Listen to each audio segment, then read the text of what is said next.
We do just share with Rock On.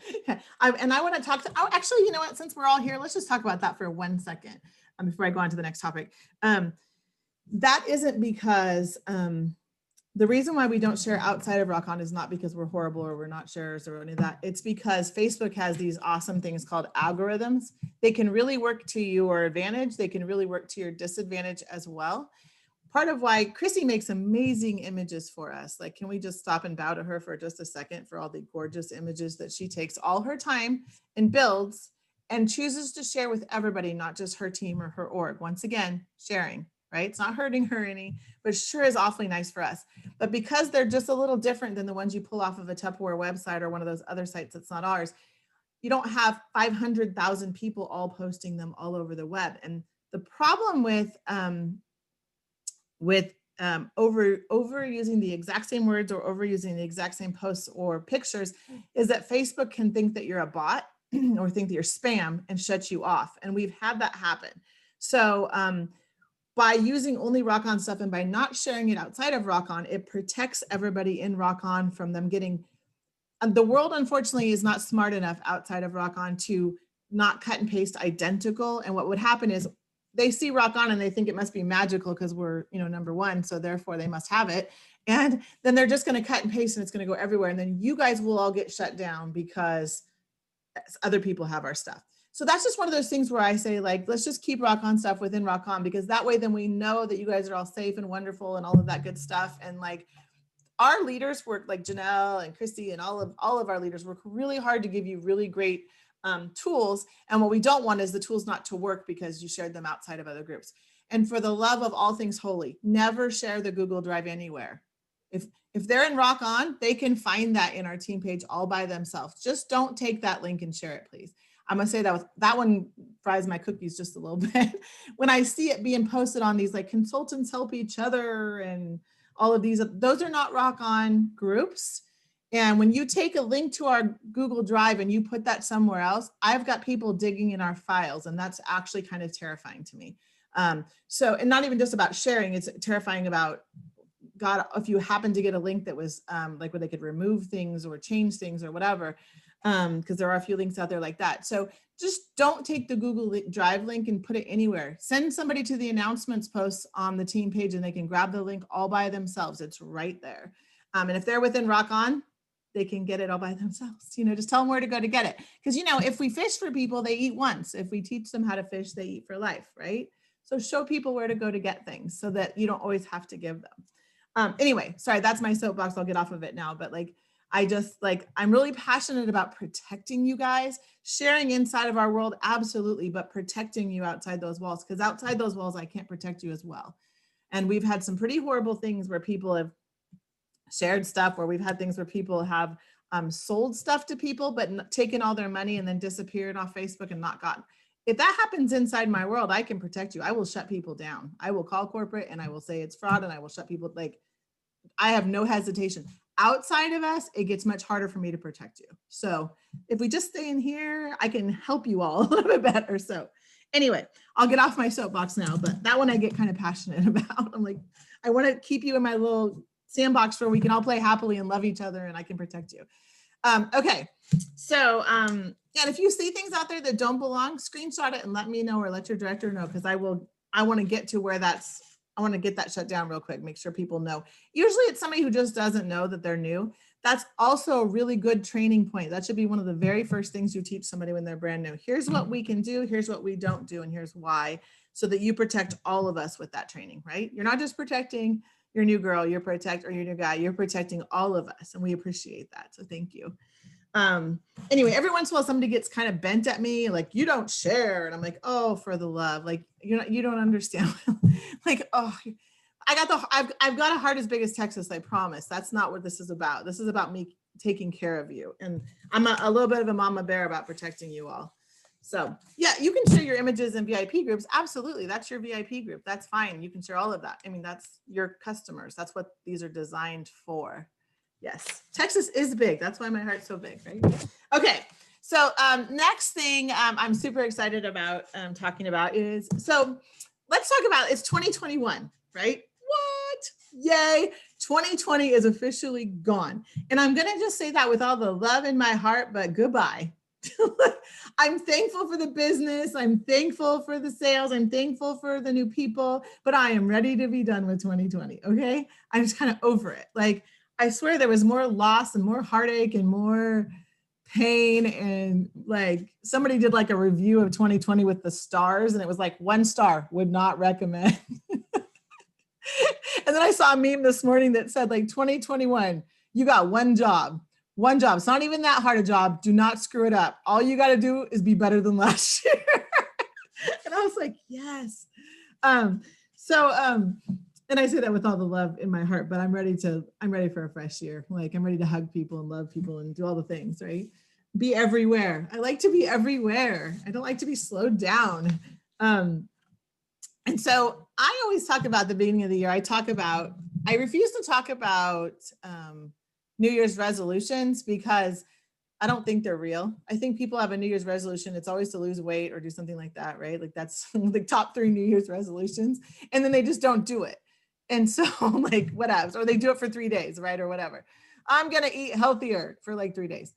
And I'm not saying that New Year's resolutions are bad, but then when you fail, like, it's just over. And so then you're just kind of over it, right? So what I started doing, gosh, it was like maybe 6 or 7 years ago. I decided to pick something to focus on. So not have a New Year's resolution, because if you just pick something that you're going to work on, like more, like be better at, then you never fail because you're always working on it, right? So it started off as kind of themes. Like, one year I decided to rid my life of poison, because I felt like it's very easy to let people, and unfortunately, sometimes those people are people that are really close to you. And by close, I don't mean close, I mean like related or friends or whatever, but you realize that there's somebody in your life that's sucking your joy, right? And you've let them somehow. And I term that poison. And I say is like, when they're literally, every time you have an experience with them, it is taking life from you. You have to stop and reconsider, like, is this good for me? Is this good for my health? Is this good for my life, my business, my whatever, right? And sometimes they're related to you, unfortunately. I heard a counselor say to somebody I loved at one point, if you wouldn't let your friends talk to you like that, why would you let your family? And I was like, wow, that was an impressive statement, right? Because if it was a friend and you would remove that friend because clearly it's not really a friend, why would you let somebody else? And like, just because somebody's family, and I'm not saying this meanly about family, but just because somebody's family does not give them the right to be poison and suck your joy and be negative and all those things, right? People in your life in general, they get to be there if they get to be there. And so I spent one whole year, I realized there was some poison in my life, and it was taking my joy, and it was affecting me. When something takes your joy, it affects all of the aspects of your life. You think it's only affecting this one relationship, but it's not. Like, it really does, like, kind of suck your joy from all kinds of other things. And I decided to take one whole year and just really evaluate and give myself the freedom. And it was freedom. I'm telling you, it was probably one of the most freeing years of my life to remove poison from my life. Now, I did not choose to make a grand announcement, you're poison and you're out. It wasn't like that. It was, I gave myself permission to take a step back and decide who I daily interacted with, who I gave permission to have, like, it was really freeing, actually. And it took me a whole year to conquer it. I'm not going to lie. Like, you don't conquer that. And that permission, you kind of have to give yourself over and over. Like, I'm going to give myself permission to just step back from this friendship. It's not serving me. And I don't mean that like, oh, everybody has to serve me. It's not like that. It's like, it's not making me a better person. It's actually making me not a better person. And it's hurting me, and it's taking too much from me. And so I spent one whole year doing that. I spent one whole year being present in where I was at. Like I said at the beginning of the year, I said, this year I'm going to be present. Like, my brain goes really fast. I don't know if you know that about me, but it moves very quick. Sometimes I have to stop. And my mouth goes fast too, because my brain's going fast. Sometimes I'll type and I'll laugh, and my brain has gone faster than my fingers, and I'll actually leave whole words out when I'm typing on accident because I was going so fast that my fingers didn't go as fast as my brain. And then I'll go back and reread it and go, I sound illiterate because I left chunks of things out, but not on purpose. I thought I typed it. I was just going, you know? And so my dad used to tell me when I was a little girl, he used to say, remember, honey, not everybody's brain moves as fast as yours. And I'd go, oh, you know. Anyway, I spent one whole year but because of that, you can actually forget to be present where you're at because you're 3 steps ahead, but you're not ever here. And you have to be very careful of that because you can lose so much of who you are in your life by always being too far ahead. And so I spent one whole year working on being like present where I'm at. So like I'm here with you today and I'm here with you here today. Like there's other things going on. I'm not checking my messenger, doing all these, like I'm here with you. And that's about me being present. When I go, I like to use my daughter's softball as a, just as a point of reference. But like when I was watching her play softball and select, and we'd go for weekends, right? During her game, I was there. I was present. I watched the game. I put my phone away. When the game was over and we had an hour gap in between, I might sit and work or do things. But then when the game started again, I put my phone in my pocket and I was there. And so that was one whole year. And I'm just kind of giving you some examples of what the different years have looked like. It's now kind of morphed into, it started with the word fierce. And it's kind of morphed into I pick a word for the year now. So like less of a thing. It used to be kind of a theme. Now it's morphed into like, what's my word for the year? Like, what are we going to focus on this year? Like, what are we going to, and so we started and we were fierce, and like fierce was an epic year. I'm just going to say it out loud. If you were part of Rock On during fierce, you remember like it took on a life of its own. It was fun. And like, I mean, the team like embodied it. Like we just got fierce and like we went after everything with reckless abandon. And that was one of our first big years of massive growth. And like fierce was just epic. And then we were brave, and then we were strong, and like all of these things, right? And so I think I now really think hard when last year we were fearless, right? And I had no idea when I picked the word fearless that we were going into a pandemic, okay?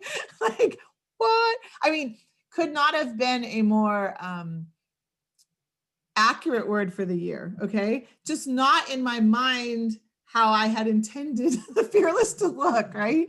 One of the girls was like, can you stop choosing these words? I hate this year. I was like, sorry. But it was what it was. We were fearless. Like, I mean, when I look back at last year, we were fearless. We showed up. Not everybody showed up everywhere. We showed up, and we showed up on days when we didn't feel like it. We pulled our big girl panties up on days we didn't feel like it.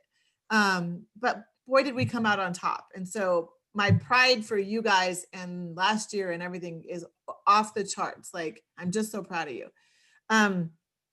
So I spent a lot of time thinking about this coming year and what does that look like, and what should we focus on, and what can we learn? I always like to look at the last year and learn.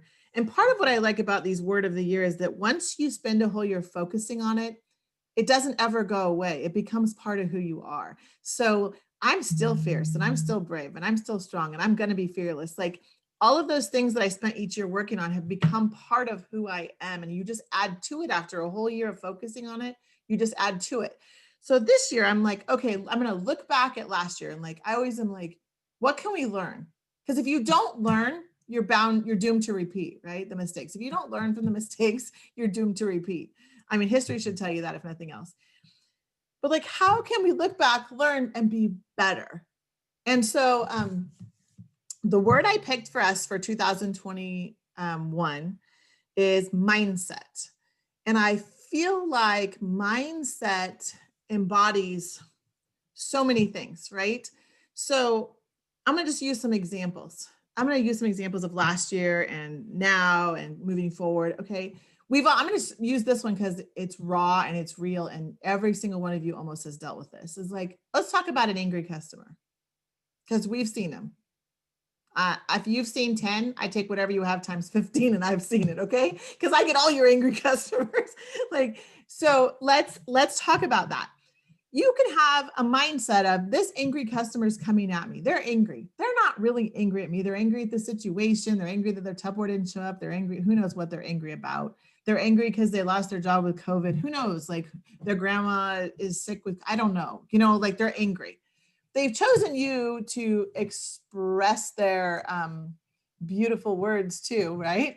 Uh, you have to have a mindset that is appropriate to deal with that. You have to decide, I can let this take me out. I mean, I had this conversation with Misty Bowman. I will just use her as an example because I know she loves me and she'll let me use it. She was like, that's it. I can't do it anymore. I'm out. Like, this person screamed at me and I've had enough. And I'm like out. And I'm like, well, you have two choices. You can just turn around and walk away and quit today if that's what you want to do, and walk away from all this beautiful stuff that you've built. Or you can take a deep breath and not take it personally and decide that you're better than all of that. Put your big girl panties on and decide how you're going to react, right? Like, it's a choice, right? And I said, I would encourage you to choose the number 2, but and she's like, you're right. I'll do it. Fine, right? So I said, go do something you love today. Take a breath, step away, right? She went out and drove around and saw Christmas lights and came back and was ready to talk to, ready to take it on again. And that's just one example. But when I think about like mindset, I think about like this angry customer. So you can choose to say, this angry customer is making me angry, therefore I'm going to quit Tupperware and I'm not going to sell. This is my favorite one, by the way, you guys. I'm going to speak to all of you here. I'm quitting until they fix shipping. That's it. I'm out. I'm quitting. If I've heard that one time, I've heard it 10,000 times. So how does that benefit anybody in your world? Because it doesn't, right? It doesn't benefit you. It doesn't. If you started Tupperware to make some more money, if you started Tupperware to help your family, if you started Tupperware to, I don't know, like all the reasons that you might start Tupperware, quitting until they fix shipping is like quitting. Really, let's just call it that, right? And your mindset is that you let that win. So you just let whatever that angry person, they won, they got the best of you. How does that feel? Like, meh, right? I'm like, take a break. Well, it's always okay to stand up and walk away from your computer. I'm just going to tell you that right now, or your phone or whatever. Sometimes I got to take a break. I've gone for a walk. I've gone on my Peloton. I've done all kinds of things where I'm like, I need to take a break. I don't have anything nice to say right this moment. Give myself a moment. Usually it requires some coffee or some caffeine and a couple other things, maybe a bite of food, and then, okay, I got this.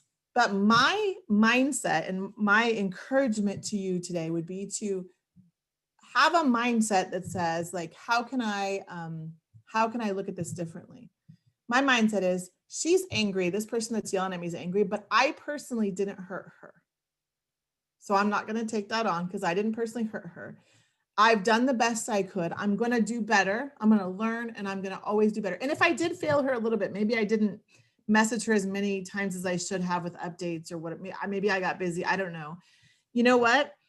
I didn't fail her, but I could have done better. So tomorrow I'm going to get up and I'm going to do better, and I'm going to message everybody and make sure they have updates. Or tomorrow I'm going to, but the difference in the mindset is huge. I'm not going to let it take me down. Right? Huge difference. That's a mindset. That's all in here. Right? And I think that just as we look at last year, there's some people that are going to let 2020 take them down. Right? And my encouragement to you would be to take 2021 and go, you know what? You don't get the best of me. I'm going to kick it and I'm going to go to a new level. I'm going to be amazing, because my mindset is, I got this. It's a new year, right? I got this.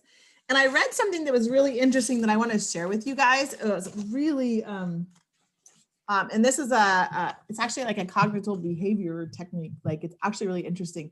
And it's a tool, and some people really love tools, right? I am fascinated by how things work and how the brain works and how you can tell yourself things and change your perspective, because it's real. I really feel like it's real. I think you can change your perspective. This is a way to switch a mindset. And this is an actual technique. Like, if you were to go see a counselor, this is an actual technique. You can like this or not like it. If you don't like it, I mean, I don't know, brush your hair right now or something. I don't know. I think it's kind of cool, and I would encourage you to think about it. Okay.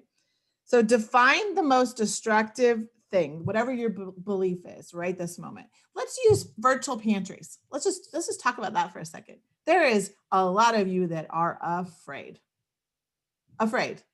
When Heidi trained last meeting, I don't feel like I need to train on virtual pantries right now because we have a fantastic training on it, but not enough of you are trying it. And the single solitary reason is fear.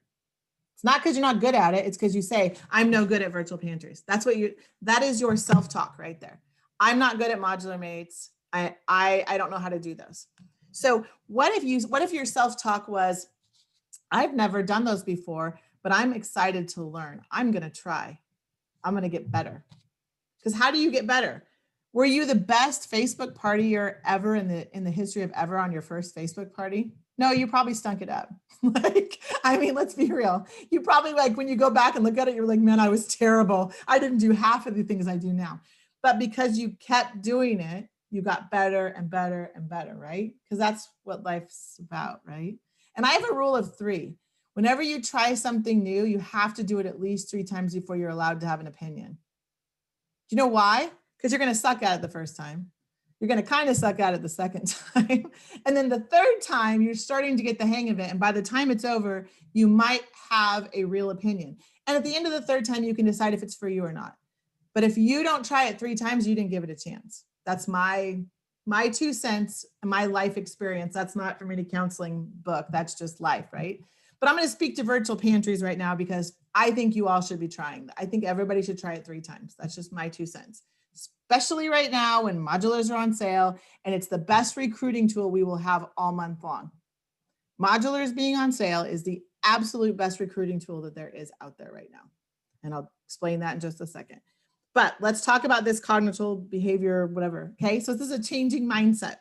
So you define the single most destructing, limiting belief, the excuse, whatever. So we'll use as an example, I suck at virtual pantries or I suck at modular mates. That's my limiting belief. Let's just say it's not mine, but we'll just pretend like it's yours. Okay. Because I know there's some of you that I'm saying this out loud and I'm speaking your brain right now. I know I am. I know. Otherwise there'd be more virtual pantries going in the system right now. So you're sitting there and you're afraid and you think you suck at it, or you're afraid you'll suck at it, whatever version of that you are. It's a fear, pure fear. I don't know what I'm doing. Okay. On a sheet of paper, write down what that belief is. Write down, I'm terrible at it, or write down how you feel about it. Okay. I'm bad at virtual pantries, or I'm bad at modular mates. Now, below that, figure out a new positive mindset that you would like to have about that. So what is the positive mindset? I'm going to try 3 virtual pantries and I'm going to get better. I'm just giving you my version of it. You don't have to say it exactly like that.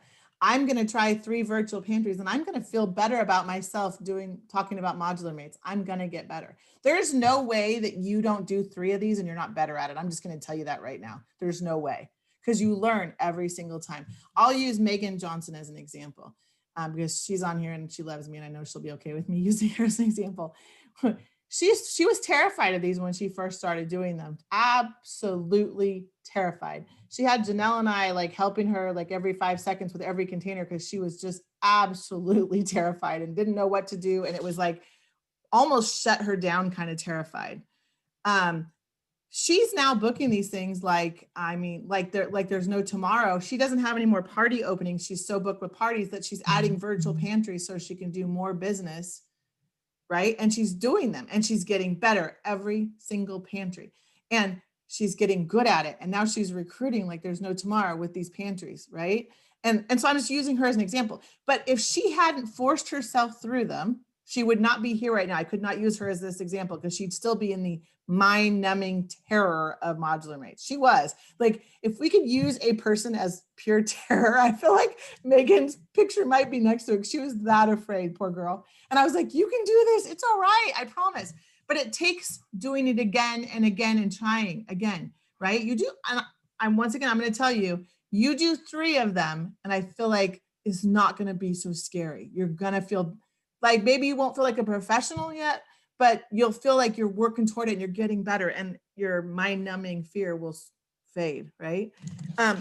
So you write down below the second, you write what your new positive mindset is, okay? Then you identify the circumstances that typically bring the negative thinking to your mind, right? So when do you start thinking negatively about that? When I might think about when Kirstin gives a challenge to book a virtual pantry, or when I might think of asking a host, Or somebody at the party says they're interested in modular mates and I'm absolutely terrified to type the sentence, would you like to do a virtual pantry, right? And you're terrified, right? Maybe that's when I don't know when your fear really hits home, but it's somewhere in there, right? So maybe you write when it is, okay? And then imagine, okay, so this is the like tools part, right? Imagine the left-hand side of your temple. So your left temple, right? And when you're looking at me, you're probably seeing me touch my right, but touch your left, okay? Imagine that the left temple is an off button and the right temple is an on button. Okay, so just like, and this is one of those amazingly powerful tools. Like this is the kind of stuff that's always fascinating to me because I've done this with other things and it's worked every time and it's very interesting. Our brains and our minds are such fascinating things. So imagine that when you say that the negative thing, so every time, and you can write this stuff down, right? But every time the negative thought comes into your mind, the terror, the fear, the whatever, you reach up and you touch your left temple and you twist and you turn it off. Not going to do it, turned it off, right? Because in your mind, you know, this is the side that's the off button. I'm turning it off because you know when it's happening, even if it's frustrating you, you can hear it and you see it and you know it. You usually just let it take you on, right? Like you let it take over. So I'm going to turn that off. And then I'm going to go like this with my right hand. And I'm going to go turning on the positive version. I am going to get better. I'm going to do this and I'm going to get better, right? And I feel like if we can force ourselves to do that in anything, I'm using modular mates and virtual pantries right now because I've got a very, very crisp example of it going on this month, right? I just know that if you decide, I don't know what Megan did to get over her fear. I think she just plunged in and did it. But I feel like if you can decide to try it and do it and not let the limiting belief, the limiting fear, turn it off on one side, turn it on the other, turn the positive on the other side, and go try it. It literally, I'm just going to challenge you right now. Start with modular mates. If you're afraid of modular mates, if that's your thing, go force yourself to do 3, go book 3 and say, I'm going to do it, Kirstin. I'm going to try, right? The only way past it is through it. That is the only way. And I will tell you that if you conquer something, whatever the thing is, I don't know what, sometimes with you guys, it's lives or it's, everybody has this like immobilizing fear of something. I don't know what your thing is, but everybody has it. Like I see it all the time. When you get through it and you get better at it and you do it without fear, that is one of the most powerful feelings in the world. Like, and you can do it for yourself. Like so many people are immobilized by things and they don't know how to get through it and they never do. They live in immobilizing fear in their life, right? You have the ability to find one, identify it, turn it off, turn it on, whatever, and literally get through it and blow some beep up, right? Like, I'm just saying, like, you have the ability to literally change your mindset and solve it and blow it all up. And I'm like super excited because I want to, like, for me, watching you guys do that is probably one of my most favorite things ever, is watching somebody when I see the light bulb click on and they do it and they get over it and they get through it. And then they're like, okay, like I can do this. I'm like, I knew you could the whole time. Just think about if you're a recruiter, a manager, a director, whatever, and you watch somebody who does their first party and they're absolutely terrified. And because you can see farther than them, they're going to get through it. They're going to be fine. It's not scary. Or they do their first live and you're like coaching them. It's so fun to watch them do it, conquer it, and come back to you and be like, my knees shook, but I did it. Like, and you almost are more happy for them than you are for yourself. That's how I feel every day. Every time you guys do one of these things, I'm so happy for you.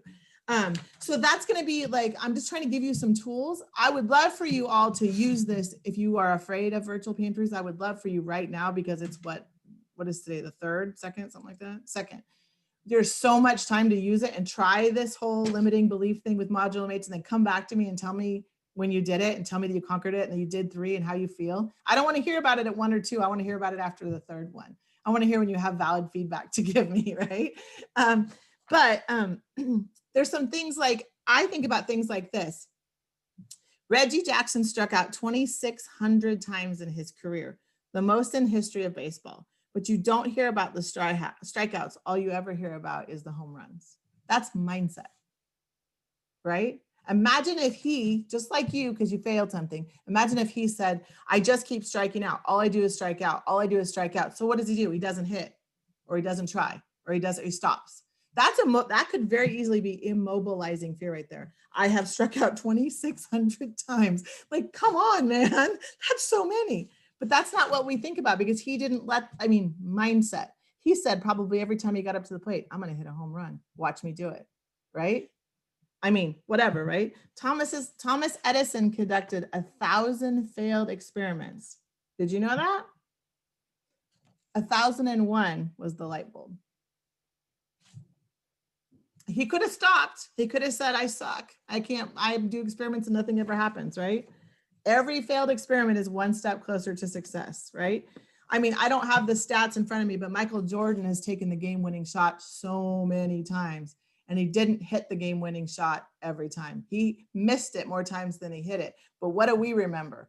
We remember Michael Jordan flying through the air sideways because he hit it, telling everybody he was going to Disneyland. That's what we remember, right? That's what I remember. I think that man is a legend. I loved watching him play. I loved watching him nail these game-winning shots that, like, he's flying sideways and somebody's in his face, and who could even throw that up, and they just swish like nothing but net. That's what I remember. And to me, that's mindset. He shot it with all the power in the world of, I'm going to do this, right? And who did you want to have the ball in the game-winning seconds? You want Michael Jordan to have it if he's on your team, right?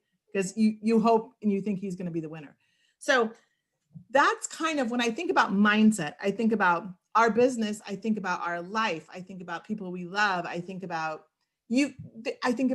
all the things in life that require mindset, right? We can decide to say we're going to have an amazing 2021, and 2020 doesn't matter anymore. Like, we're over it. We learned. I just think regret serves no purpose, right? I just don't think it serves us. I think you learn, or you're doomed to repeat. So you always got to learn, but there's no reason to regret. It's over. Whatever you did that sucked, whatever, it's over. Learn, and now look forward. Because it doesn't serve you to just live in regret. It doesn't serve you to live in fear. It doesn't serve you to live in, all of those things are paralyzing. And paralyzing doesn't move you forward in life and relationships and love and business and anything, right? Because I can guarantee you, I failed many bazillion times, right? But I got back up again and I moved forward. And I don't live in regret. I don't live in fear. I refuse. I mean, it's a little terrifying sometimes, because I've just never met a wall I can't climb. So I'm going to try, right? I mean, when I was a little tiny girl, my daddy would tell me, there's nothing you can't do. If you want it bad enough, if you want to try, there's nothing you can't do. You could be the president if you want to, baby. You can be anything you want. And I believed him, right? So I'm not afraid of things, because why not, right? I'm not going to fail. I'm just going to keep trying. And that's what I want to give to you. And that's what I really like when I think about mindset and what it means to me and what it's going to mean to Rock On this year as we move forward is, you can be anything you want. You can have anything you want. If you want to be debt free, if you want to be buy a new house, if you want to have a baby, if you want to, and you need fertilization treatments, if you want to take care of your family in ways that you've never been able to take care of them, if you want your husband to be able to quit his job, if you don't want your husband to quit his job, if you like, whatever the thing is, I mean, we all have our places. I laugh, and some people are like, why would I want that? Like, you don't have to want that. Like, that's okay with me. But I want for you whatever it is that you want for you. And nobody comes here and says, I want to suck. That's not a thing, right? That's not part of what we do. Everybody comes here and says, I want to do well. Even if they just are thinking they want a discount or whatever, but they start poking. They don't start that first Facebook party and say, I hope it's terrible. I hope it's the worst party ever. Nobody does that, right? They might sidestep and say, I don't really know, because they're afraid. And so they don't want to admit it, but they don't hope it sucks, right? And I think that's what I want to give you today. I want to give you the 2020. Let's have this mindset of, like, a mind is like a parachute. It doesn't work unless it's open, right? If you change the way you look at things, the things you look at change, like all of those things, right? Those are important to me. Your vibe attracts your tribe, like all the things, right? That matters. If you feel like you're surrounded by negative people, everybody around you is negative, I would encourage you to do a self-assessment. That's what I would encourage you to do. Because if everybody around you is negative, maybe you should stop and do a self-assessment. What's my vibe like? Because clearly there's a common denominator here, right? I personally choose to surround myself with awesome people, and therefore I'm awesome. That's my deal. That's what I tell Kirk anyway. Um, so that's my excitement to you. So my challenge to you today is what I want you to do is, so there's a statistic in Tupperware land, and that is 30%, or sorry, I'm saying this backwards. People with a goal in mind or in a program or shooting for something big or whatever, they achieve 30% more than people that have no goal. And that's kind of like that whole if you don't know where you're going, you're probably going to end up somewhere else kind of thing. You know what I mean? And it's so true. It's just like your host. When you tell her, Janelle tells these people on this texting party to have 50, because if she doesn't, they'll invite 5. It's exactly the same thing. Like it plays out in every aspect of our life and business. It's the same thing. So I'm gonna ask of you today, I want you to just take a hot minute and I want you to just think about, what do you want? I want you to make 2 goals with me today. And the reason why, we're gonna shoot this, and I want you to write it on a piece of paper, whatever your goals are. And I want you to put it up somewhere that you're gonna see every day. No cheater goals. Barbara's got a beautiful wall behind her. I want to see it up on her wall. I've seen pictures of her beautiful wall. I want to see it up on her wall. And this is my goal for January. And this is my goal for 2021. And it has to be a goal that you can quantify. Be very careful to say, like, I want peace. Okay, well, how do you quantify that? Or I want love, right? We all want love, right? It has to be something that is achievable, and it has like a systematic, like, I want to sell this. I want to recruit this many people. I want to step up to this. I want to have this title. It has to be something that we can actually build a plan to, right? So don't pick something that's like vague and out there, because you'll never achieve it, because you don't know when you're there, right? You need to have something that has an actual, we can build a plan to get there. And I want you to write down, this is my goal for January. And I'm going to tell you before you write this down, if the goal doesn't make your stomach turn, it's not a goal. It's just a task. You're going to do it anyway, right? If it's just like, oh, if you have 3 recruits right now and you're sitting at 2,000 in sales, do not tell me your goal is to be a manager. You're going to be there next week. That's just a task. You're already there. Maybe your goal is going to be, let's see if I can step up to star manager by the end of the month. That's a barf-tastic goal. Now your stomach's starting to turn. Now everything just got real, right? That's a goal. If you can do it anyway, it's a task. A goal is that thing that makes you go like, what did I just commit to? I might die, right? Because if it upsets you and it gets your stomach unsettled, then you're growing. Then you're out of your comfort zone. Then the world is the world is going to be your next thing. So I want a goal for January, and I'll make a post and I'm going to have you share it, and I'll run some randomizers and throw some prizes at it just for fun, because I like to see your goals, because I'm fun like that. And I want to see your goal for January and your goal for the year, and it has to be barf-tastic, or it doesn't count, and it has to be quantifiable. So I don't want to hear about peace, love, and joy. I love peace, love, and joy, but I don't want to hear about it. Will be peaceful when you pay off your debt, right?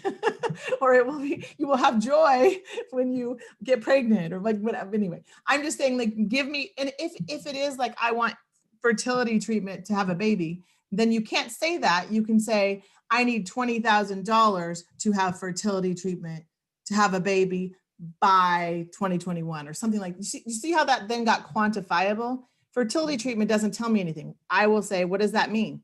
Does that cost you $2,000? Does it cost you $100,000? Does it? I don't know. So whatever it is, it has to be quantifiable. Like, I know Kim Santiema is paying off her debt. She's writing checks and paying off credit cards. And I know she's got a plan, and she could put that down for 2021, but that's not a barf-tastic goal for her anymore, because she's going to do it in just the next couple of months. So she has to have something bigger than that, or I'm going to be like, nope, don't buy it. Sorry. Because she wants to buy a house, or she wants to move, and she needs X amount of thousands to do this or whatever. That's something that Kim could give me that I would be like, okay, that's a barf-tastic goal. Let's do it this year. Something like that. I don't care what it is, but it has to just kind of rip you up a little bit, right? So as you guys are all thinking, I want you to write that down. It has to go up on a board, right? It has to go somewhere where you can see it, because I'm a big, firm believer in when you see your goals, you remember your goals and you achieve your goals, right?